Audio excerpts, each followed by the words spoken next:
Bonsoir Henri. Bonsoir Emmanuel. C'est peu dire que ces élections espagnoles s'annoncent indécises. Le parti populaire du Premier ministre Mariano Rajoy reste en tête des sondages, mais il n'est pas assuré de pouvoir gouverner seul.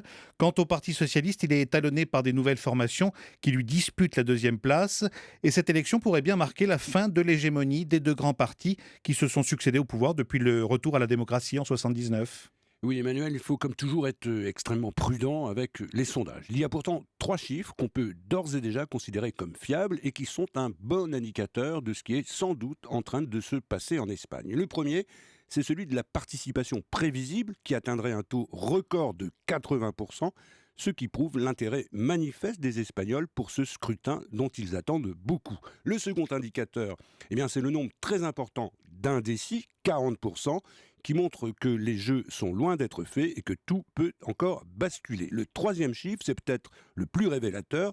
Il indique que les deux grandes formations qui ont jusqu'ici dominé la vie politique espagnole, la droite et les socialistes, ils ne recueilleraient plus que la moitié des intentions de vote, alors qu'elles sont partagées près de 80% depuis la fin du franquisme. Bien sûr, c'est la crise, le chômage, les emplois précaires et surtout les innombrables affaires de corruption qui ont miné ces deux grands partis traditionnels. Mais ce qu'il y a de particulièrement remarquable en Espagne, Emmanuel, c'est que le ressentiment du peuple contre une classe dirigeante discréditée, il ne s'est pas traduit par l'émergence d'un populisme d'extrême droite, comme en France, mais au contraire par la montée de nouvelles formations issues d'un mouvement citoyen et qui sont soit à l'extrême gauche, soit au centre, et dimanche, très vraisemblablement, ce sont elles qui risquent de changer la donne.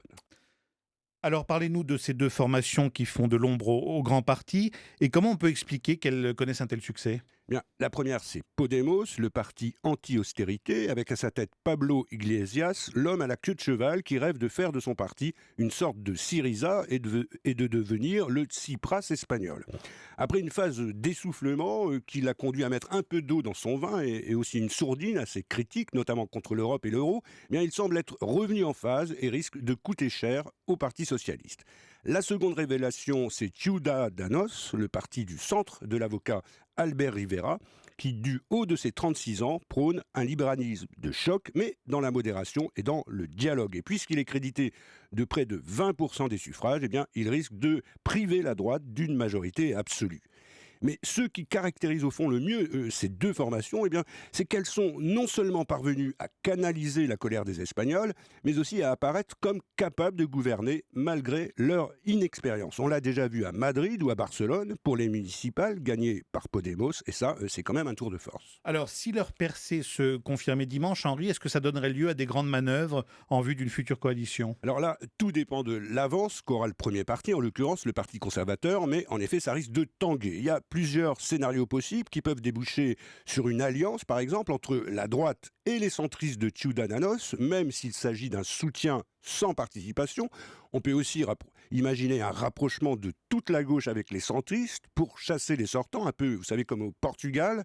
Et il y a enfin l'hypothèse d'une alliance des deux dinosaures, le PS et la droite. Mais la violence du débat télévisé de cette semaine entre le Premier ministre et le chef du Parti socialiste, elle a montré que ce n'est sans doute pas l'hypothèse la plus probable. Et puis encore un mot, parce qu'on se demande si ce scrutin pourra avoir des conséquences sur la question de l'indépendance de la Catalogne. Oui, il y aura des conséquences. Il y aura certainement plus de dialogue si la gauche l'emporte, notamment parce que Podemos, qui est favorable à un référendum d'autodétermination, et puis il y aura plus de tensions si c'est la droite, même avec les centristes de Ciudadanos, car c'est un mouvement qui s'est d'abord érigé contre l'indépendance catalane. Mais quoi qu'il arrive dimanche, Emmanuel, cette affaire de Catalogne va longtemps rester un caillou dans la chaussure des politiques espagnols. Merci beaucoup Henri Guirchouli, on sera fixé donc dans 3 jours avec le résultat de ces élections en Espagne.